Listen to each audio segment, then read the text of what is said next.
ದೇವತಾ ವಚನಾದಾಪೋ ವದಂತಿ ಇತ್ಯಾದಿಕಂ ವಚಃ ನ ಅಯುಕ್ತವಾದಿ. ಇದಿಷ್ಟನ್ನು ನಾವೀಗ ನೋಡ್ತಾ ಇದ್ದೀವಿ. ಅಣುಭಾಷ್ಯದ ವ್ಯಾಖ್ಯಾನ ರೂಪವಾದ ತತ್ವಮಂಜರಿಯಲ್ಲಿ 13ನೆಯ ಗದ್ಯಭಾಗ ಇದು. ತದೇವ ಕುತಃ, ಈ ಅಭಿಮಾನಿಗಳು ಮಾತಾಡ್ತಾ ಇದ್ದಾರೆ ಅಂತ ನೀವು ಅರ್ಥ ಹೇಳಿದ್ರಲ್ಲ, ಅದನ್ನಾದರೂ ನಾವು ಹೇಗೆ ಸ್ವೀಕಾರ ಮಾಡಬೇಕು, ಅದಕ್ಕೆ ಏನು ಆಧಾರ ಇದೆ ಅಂತ ಒಂದು ಪ್ರಶ್ನೆ ನಮಗೆ ಬರಬಹುದು. ಆ ಪ್ರಶ್ನೆಗೆ ಉತ್ತರವಾಗಿ ಮುಂದಿನಂತೆ ಹೇಳ್ತಾರೆ. ದೇವತಾವಚನಾತ್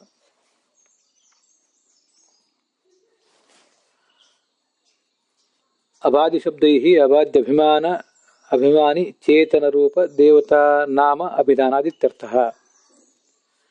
ಅಪ ಮೊದಲಾದ ಶಬ್ದಗಳಿಂದ ಅಪ ಮೊದಲಾದವುಗಳಿಗೆ ಅಭಿಮಾನಿಗಳಾದ ಯಾವ ಚೇತನರಿದ್ದಾರೆ ಆ ಚೇತನರೆಂಬ ದೇವತೆಗಳನ್ನು, ಚೇತನರಾದ ದೇವತೆಗಳನ್ನು ಹೇಳ್ತಾ ಇದ್ದಾರೆ.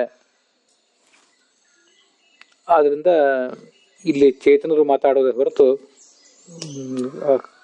ಮಣ್ಣು ನೀರು ಮೊದಲಾದದ್ದು ಮಾತಾಡೋದಲ್ಲ. ಇಲ್ಲೊಂದು ಪ್ರಶ್ನೆ, ಈಗ ವೇದ ಕಲ್ಲು ಮಾತಾಡಿತು ನೀರು ಮಾತಾಡಿತು ಅಂತ ಹೇಳಿದೆ, ಅದಕ್ಕೆ ಯುಕ್ತಿ ವಿರೋಧ ಬಂತು.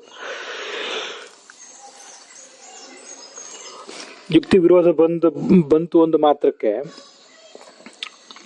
ಆ ಅಪು ಮತ್ತು ಮೃತ ಮೊದಲಾದ ಶಬ್ದಗಳಿಗೆ ಮುಖ್ಯಾರ್ಥವನ್ನು ಬಿಟ್ಟು ಅಮುಖ್ಯಾರ್ಥವನ್ನು ನೀವು ಹೇಳಿಬಿಟ್ರಿ.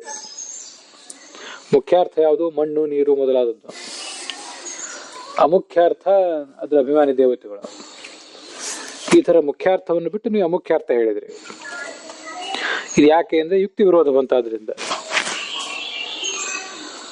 ಆದರೆ ಇದು ಸರಿಯಲ್ಲ. ಯಾಕೆಂದ್ರೆ ಪ್ರಾಬಲ್ಯಂ ಆಗಮಸ್ಯೇವ ಜಾತ್ಯಾತೇಷು ತ್ರಿಷು ಸ್ಮೃತಂ. ಪ್ರತ್ಯಕ್ಷ, ಅನುಮಾನ, ಆಗಮ ಈ ಮೂರರಲ್ಲಿಯೂ ಕೂಡ ಆಗಮಕ್ಕೇನೆ ಸ್ವಾಭಾವಿಕವಾಗಿ, ಜಾತ್ಯ ಅಂದ್ರೆ ಸ್ವಾಭಾವಿಕವಾಗಿ ಅಂತ ಅರ್ಥ.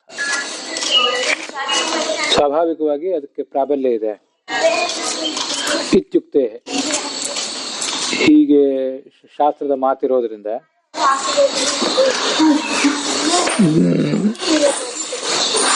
ಈ ಯುಕ್ತಿ ವಿರೋಧ ಬಂತು ಅನ್ನೋ ಒಂದು ಕಾರಣವನ್ನು ಇಟ್ಕೊಂಡು ಮುಖ್ಯಾರ್ಥವನ್ನು ಪರಿತ್ಯಾಗ ಮಾಡಿ ಅಮುಖ್ಯಾರ್ಥವನ್ನು ಮಾಡಬಾರದು. ಇದು ಸರಿಯಲ್ಲ.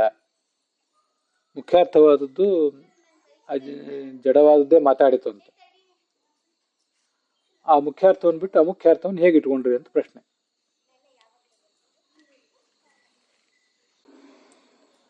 ಪ್ರಾಬಲ್ಯಮಾಗಮಸ್ಯೈವ ಜಾತ್ಯತೇಷು ತ್ರಿಷು ಸ್ಮೃತಂ ಅನ್ನೋದು ತತ್ವನಿರ್ಣಯದಲ್ಲೇ ಆಚಾರ್ಯ ಹೇಳಿರುವಂತಹ ಮಾತು ಅಂತ ಕಾಣಿಸ್ತದೆ. ಆದ್ರಿಂದ ಮುಖ್ಯಾರ್ಥವನ್ನು ಹೇಳಬೇಕಾದದ್ದು ಮುಖ್ಯ ವೇದಕ್ಕೆ. ಅದಕ್ಕೆ ನೀವೀಗ ಅಮುಖ್ಯಾರ್ಥವನ್ನು ಹೇಳಿಬಿಟ್ರಿ. ಆಗಮ ಈ ಯುಕ್ತಿ ವಿರೋಧ ಬಂತು ಅಂತ. ಇದು ನೀವು ಮಾಡಿದ್ದು ಸರಿಯಾಗಲಿಲ್ಲ ಅಂತ ಪ್ರಶ್ನೆ. ಇತ್ಯತಃ ಈ ಪ್ರಶ್ನೆಗೆ ಉತ್ತರ ರೂಪವಾಗಿ ಅಬಾದಿ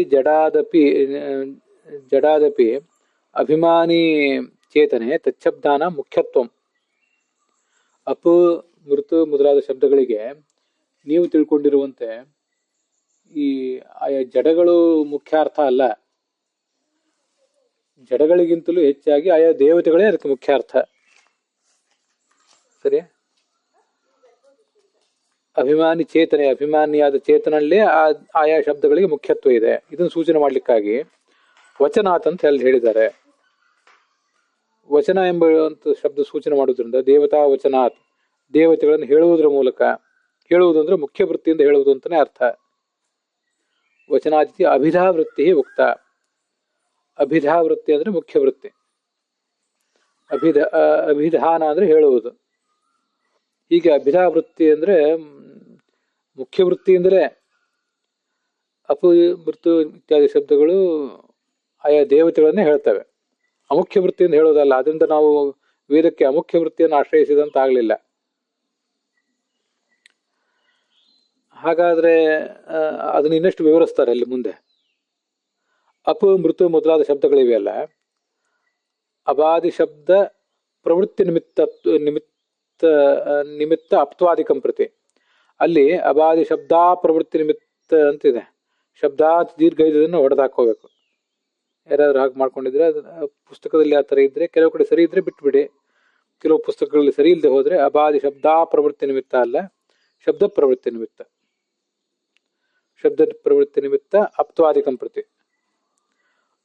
ಅಪು ಎಂಬ ಶಬ್ದಕ್ಕೆ ಪ್ರವೃತ್ತಿ ನಿಮಿತ್ತ ಅಪ್ತ್ವ, ಮೃತ್ ಶಬ್ದಕ್ಕೆ ಪ್ರವೃತ್ತಿ ನಿಮಿತ್ತ ಮೃತ್ವ. ಈ ಎಲ್ಲ ಧರ್ಮಗಳಿಗೆ ಸ್ವತಂತ್ರನಾಗಿ ನಿಯಾಮಕನಾಗಿರುವನು ಆಯಾ ದೇವತೆ. ಅವನಿಗಿಂತಲೂ ಹೆಚ್ಚು ಪರಮಾತ್ಮ, ಆ ವಿಷಯ ಬೇರೆ. ಹೀಗೆ ಅಪ್ತ್ವಕ್ಕೆ ಮತ್ತು ಮೃತ್ವಕ್ಕೆ ಸ್ವತಂತ್ರ ನಿಯಾಮಕನಾಗಿರುವುದು, ಸ್ವಾಮಿಯಾಗಿರುವುದು ಈ ದೇವತೆಗಳೇ. ಸ್ವಾತಂತ್ರ್ಯ ರೂಪ ತದಧೀನತ್ವ ಸೂಕ್ತೋಕ್ತ ನ್ಯಾಯಸ್ಮರಣಾಯ. ತದಧೀನತ್ವಾದ ಅರ್ಥವತ್ತು ಅಂತ ಬ್ರಹ್ಮಸೂತ್ರದಲ್ಲಿ ಒಂದು ಶಬ್ದ ಇದೆ, ಸರಿಯಾ? ಆ ಶಬ್ದಕ್ಕನುಸಾರವಾಗಿ ತದಧೀನತ್ವಾದ ಅರ್ಥವತ್ತು ಅಂದ್ರೆ ಈ ಅವ್ಯಕ್ತ ಮೊದಲಾದ ಶಬ್ದಗಳೆಲ್ಲವೂ ಕೂಡ ಅವನ ಅಧೀನವೇ ಆಗಿದೆ, ಪರಮಾತ್ಮನ ಅಧೀನವೇ ಆಗಿವೆ ಅಂತ ಅರ್ಥ. ಆ ಸೂತ್ರದಲ್ಲಿ ಏನೋ ಒಂದು ನ್ಯಾಯವನ್ನ ಸೂಚನೆ ಮಾಡಿದಾರಲ್ಲ, ಯಾವ್ದು ನ್ಯಾಯ ಅಂದ್ರೆ ಅದು ಅಧೀನತ್ವ ಅನ್ನೋದೇ ಒಂದು, ಸ್ವಾತಂತ್ರ್ಯ ಅನ್ನೋದೇ ಒಂದು ನ್ಯಾಯ. ಪರಮಾತ್ಮ ಈಗ ಅವನು ಸ್ವಾಮಿಯಾಗಿದ್ದಾನೆ, ಅಪ್ತ್ವಾದಿಗಳನ್ನು ಕುರಿತು ಇವನು ಸ್ವತಂತ್ರನಾಗಿದ್ದಾನೆ, ಆಯಾ ದೇವತೆ. ಆ ಸ್ವಾತಂತ್ರ್ಯ ಅನ್ನುವುದೇ ಸ್ವಾಮಿತ್ವ, ಸರಿಯಾ? ಅಲ್ಲಿ ಶ್ಲೋಕ ನೋಡಿದ್ರೆ ನಮಗೆ ಸ್ವಲ್ಪ ಗೊಂದಲ ಆಗೋಂಗಿದೆ, ಅದು ವಾಕ್ಯ ನೋಡಿದ್ರೆ. ಸ್ವಾತಂತ್ರ್ಯ ರೂಪ ತದಧೀನತ್ವ, ಸ್ವಾತಂತ್ರ್ಯ ಅನ್ನೋದೇ ತದಧೀನತ್ವನೇನೋ ಅಂತ ಹೀಗೆ ಅನಿಸ್ತದೆ. ಅದನ್ನ ಪೂರ್ವಾವಲೋಕನ ಮಾಡುವುದು ನನಗೂ ಹಾಗೆ ಆಗಿತ್ತು. ತದಧೀನತ್ವ ಸೂಕ್ತೋಕ್ತ ನ್ಯಾಯಸ್ಮರಣಾಯ. ತದಧೀನತ್ವ ಅರ್ಥವತ್ತು ಅನ್ನೋ ಸೂತ್ರದಲ್ಲಿ ಆಚಾರ್ಯರು ತಿಳಿಸಿಕೊಟ್ಟ ಒಂದು ನ್ಯಾಯವನ್ನು ತಿಳಿಸ್ಲಿಕ್ಕಾಗಿ ಸ್ವಾತಂತ್ರ್ಯ ರೂಪ ಸ್ವಾಮಿತ್ವವಾಚಕ ದೇವತಾ ಪದ ಪ್ರಯೋಗ ಅಂತ ಈ ಥರ ಅದನ್ನೇನೋ ಇಟ್ಕೋಬೇಕು. ಸ್ವಾತಂತ್ರ್ಯ ಅನ್ನೋದೇ ಸ್ವಾಮಿತ್ವ. ಅಪ್ತವನ್ನು ಕುರಿತು ಮೃತ್ವವನ್ನು ಕುರಿತು ಇವನು ಸ್ವಾಮಿಯಾಗಿರುವುದು ಅಂದ್ರೆ ಆಯಾ ದೇವತೆ, ಅವನು ಅದಕ್ಕೆ ಸ್ವತಂತ್ರನಾಗಿದ್ದಾನೆ ಆ ಧರ್ಮವನ್ನು ಹೊಂದಲಿಕ್ಕೆ ಅಂತ ಅರ್ಥ. ಹೀಗೆ ಆ ಶಬ್ದಗಳನ್ನು ನೋಡಿದ್ರೆ ಆ ಥರ ಅನಿಸ್ತದೆ. ಸ್ವಾತಂತ್ರ್ಯ ರೂಪ ತದಧೀನತ್ವ, ಸ್ವಾತಂತ್ರ್ಯವೆಂಬ ತದಧೀನತ್ವ.